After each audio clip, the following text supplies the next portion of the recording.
it becomes an issue if you make it an issue.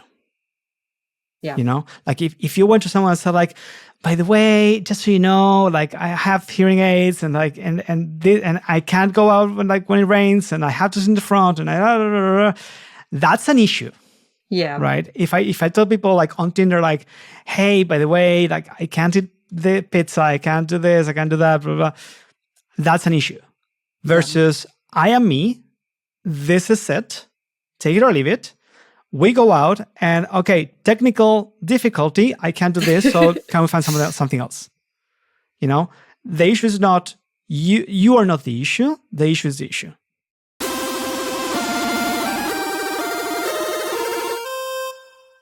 Hey everyone, I'm Alex and I help shy, introverted nerds get over their fears and anxieties to find their prayer too. The idea is to address some of your questions, dispel some myths, and hear about the many different ways that nerds can find real relationships. April, thank you so much for coming. Thank you for having me. It's really nice to be here. So I noticed your hearing aids. Does that play any role into how you approached Tinder and dating? Like, is it something that makes you self-conscious that you feel like you have to disclose up front or something like that? Like for some people, they will say like, oh, by the way, like I have this like before meeting, because they may feel like if I'm going to get rejected, I would rather get rejected before I go on the actual physical date. Growing up, I was really, really self-conscious of having the hearing aids. I always had long hair, and I always had like the long hair that would cover my ears because I didn't want people to know. And then as I got older, I became more comfortable with it, more like, okay, if people see it, that's fine, because I was fortunate enough that the people I've met in life saw me and not the hearing aids. They wouldn't bring it up or wouldn't really make it about that. And so it hasn't really been much of an issue. Funny enough, like meeting people, it doesn't really come up. It's only after people get to know me that then it kind of like, so it's not like I meet someone and say like, oh, by the way, I'm hard of hearing. It's more like I'm fortunate enough that I was born hard of hearing, and I had my first pair of hearing aids when I was 3 years old. So I've had hearing aids my entire life. Essentially, I've been able to hear similar to a hearing person. Just, I have help to do that. Yeah. So in meeting people, I usually don't bring it up. It's kind of like we talk, we have a good conversation. And then if we're going to build a relationship and be friends or be more than friends, it's more like, hey, by the way, like it's raining outside. I can't go out without covering my ears because I can't get these wet. Or, hey, it's easier for me to text than to have a phone call because, you can read text. If you're on the phone, it's a little bit more difficult sometimes. When it comes to dating, my mother was actually hard of hearing as well from birth. And she, growing up, was always like, we don't use it as an excuse. We don't bring it up. Don't make it a thing. It's not you are you, and you just so happen to also have hearing aids. So when it came to dating, I never really felt the need to bring it up because I was kind of raised with that mentality of, it's just an extra part of you. Now as an adult, we like to joke that I'm a cyborg. I'm a mechanically modified human, which is pretty cool. So I've become much more comfortable with it. And it's like, oh yeah, by the way, I have hearing aids. And it depends on the situation. Because if I'm in a situation with new people where it's really important that I can understand them, like if I'm going to an auditorium meeting, I'll be like, oh, by the way, I need to sit in the front because I don't hear very well. Yeah. But with dating, because it's one-on-one with one person, I do a little bit of lip reading, and with the hearing aids, it helps. So it's fortunately never been much of an issue. I've been able to just have a conversation like we are now. Yeah. And not mentioning it up front doesn't mean hiding it. Right. That's two different things. Like, I mean, in my case, I got diagnosed with diabetes in 2018. Like, it was literally like birthday in November, blood test in December, diagnosis in January. It was like, happy birth, happy 30th. Oh. And I was like, okay, my dating life is done. My whole life is done. This is it. And it took like some time to realize, like, no, hang on, like, there's other people who will still accept me even though I can't eat A, B, C, or D. Yeah. I have other health stuff as well. So right now I'm on a really annoying diet. But still, like, I don't bring it up until it comes down to like you were saying, like technical stuff, like, oh, let's go eat pizza. Sorry, I can't. Oh, is it not me, right? And even I dated someone whom she was also a nomad, and we were in different countries, and we agreed to have our first date in a common city. Okay. And I didn't bring it up until we were actually going for lunch together, right? Yeah. Because I was like, what I find is it becomes an issue if you make it an issue.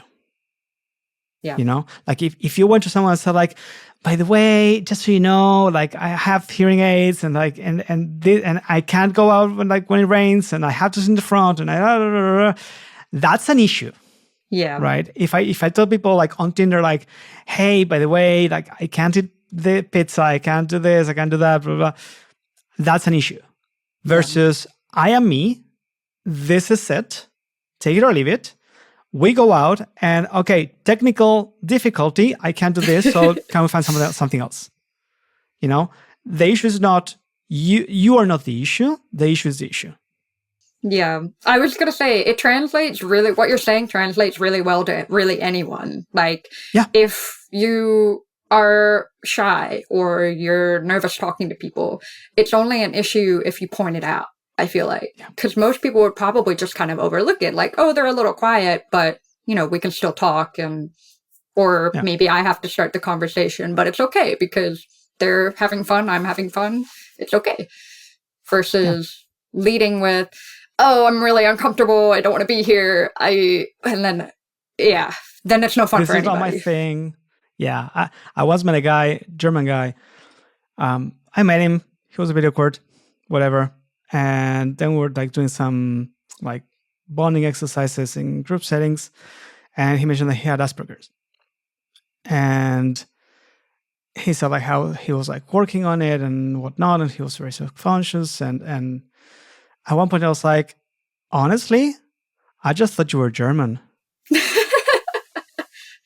I thought it was a cultural thing.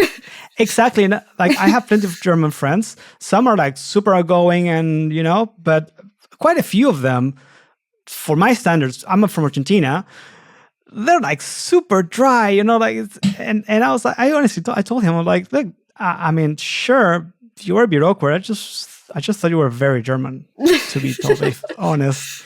Like, I didn't think that there was, and even if there were, like, I can usually tell not quite easily. I can tell faster than some people when someone has some sort of neurodivergence, right? Yeah. And I'm fine with it, as long as they're fine with it. Yeah. As long as everybody's comfortable. Yeah. Yeah. Yeah. Like, sure, you don't react the way that I would expect, and I don't react the way that you would expect. Let's just accept it and do the best that we can. Yeah. I was going to say my brother-in-law is actually autistic, and it's exactly like you say, his brain just works differently.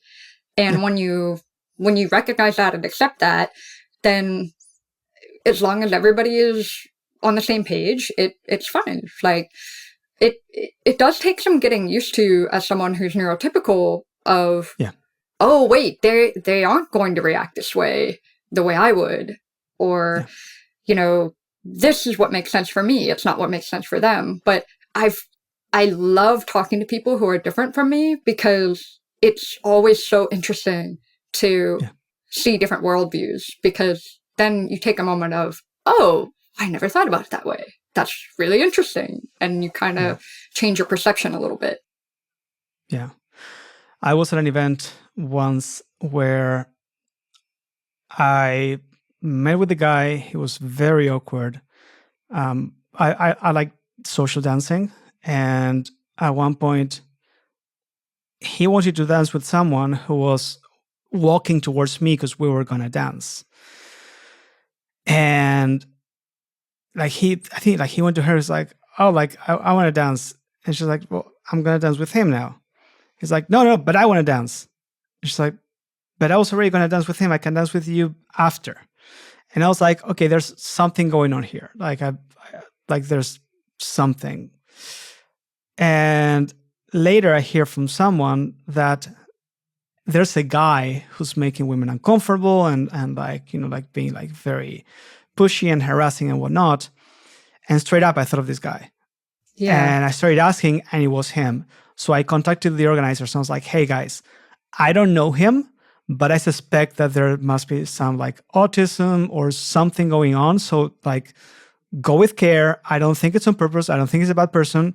Just like keep that in, whatever you decide. I'm not the organizer. Whatever you decide, keep that in mind. Yeah. In the end, he got in trouble with some organizer from like something else who was also organizing the event. So he got kicked out of the event. Mm-hmm. And later he sent a text to the WhatsApp group apologizing, saying like, hey guys, I have autism. I had no idea that I was making you feel that way, blah, blah, blah, blah. It made me feel really bad. Yeah. I did what I could though. You tried. Exactly. I tried. It's not my responsibility. I don't think it's my responsibility. But I was friends with the organizers. So I was like, hey guys, FYI, since I have more of a sensitivity to this stuff and I can sort of tell faster than some people, I'm just letting you know that I think there might be something here. So yeah, it's a shame. I really hope that he can keep working on it. But like we're saying, it's if you don't make it an issue, and in his case, it would be if you work on it more, because it looks like he needs more work, then it should be a non-issue, right? Sure, it's annoying. Like you might react in different ways. You may not be able to do different things. But it's also like taste. Like I don't like roller coasters. Some people do. I'm not gonna go on a roller coaster with someone, even if it's my partner. I'm gonna be like, "You go, have fun. I'll watch from here." That's actually me too. Exactly. So it's the same whether it's a taste or whether it's something. I don't want to say disability, but it's like a health stuff. Yeah. Right, that prevents you from doing something. You can always say like, I don't do that. The reason doesn't really matter, but if you want to know the reason, it's this. But I just don't do that. Period, and it's a non-issue. So I'm really happy to hear that for you. It's like you're like, okay, like I'm just gonna go on dates, and they're gonna see the hearing aids, and if they ask, and if not, it's totally fine. It's so funny too, because I'm not the most self-confident person at all. My self-confidence has always been like way lower than you would probably think. But the hearing aids just never really came into the equation. I guess I'm fortunate enough that I've just had it my entire life. So I've had now 34 years to be used to it. And so it's just always been a part of me. And thankfully, I've never really had anyone just be like, "Oh, we can't hang out because you can't hear." Although it's very consistently a joke among my friends that it's an incredible inconvenience that I can't hear, and I should just learn to hear correctly. And yeah. Look, I have the same thing. Like even what was it? Like a few days ago, I went to just like a 7-Eleven with some friends. And we're in Thailand right now, and there were like lots of processed stuff. And we're like looking at the stuff, and they're like, oh, like one of them was saying that every time he goes in, he wants to buy like 3 new things that he hasn't tried. Okay. And I'm like, if I try anything here, I'll die. Yeah. Period. Or like I'll be with friends and they'll be like, I don't know, cake. And they'll be like, take it away from Alex because he's going to have to get some insulin if he smells it. Yeah. And I love joking about it. You know, like if from my own point, she was like, "Oh, are we making fun of Alex's diabetes?" I'm like, "When are we not?" Yeah. Like, freaking go for it. Like it takes away the sort of like the weight of it. You know, it's like, for me, if we all make fun of it, not fun of me, but fun of the thing, then it sort of takes the pressure off, and it's, instead of, oh, it's a bummer that you can't do this, it's, oh, we can make a joke because you can't do this. Yeah. That's the thing too. It's so easy to get into the negativity of it, and I'm not immune to that. I definitely, there have been times, well, oh, I can't go hang out at the pool with friends because I obviously can't wear these, and then I won't be able to hear people. I can dwell on the things that I can't do. It's better to think about the things that I can do. Like, were I not to have hearing aids, I wouldn't be able to go to an event and hear my friends calling my name behind me, or, you know, go to the movies like a normal person. You know, I don't catch every word, so sometimes I have to rewatch a movie with subtitles later, but I can still go and I can still have a similar enjoyment to a hearing person. So I think about those kind of things a lot. Like, I really love music. I love listening to music. Pretty much every single genre, I will listen to it. And I think it's because I have this subconscious gratefulness that I can hear and I can listen to music and enjoy it. So as long as you focus on the positive things, that's really the best thing to do. Yeah, totally. Thank you so much, April, for coming. And everyone else, if you have any questions for April or for past or future guests, please send them to me, leave a comment, send me an email at dm@rolltoday.com or at my social media at rolltodate. And I'll see if maybe I can bring April back, or so that I know what to ask in the future. April, thank you so much. And everyone, take care.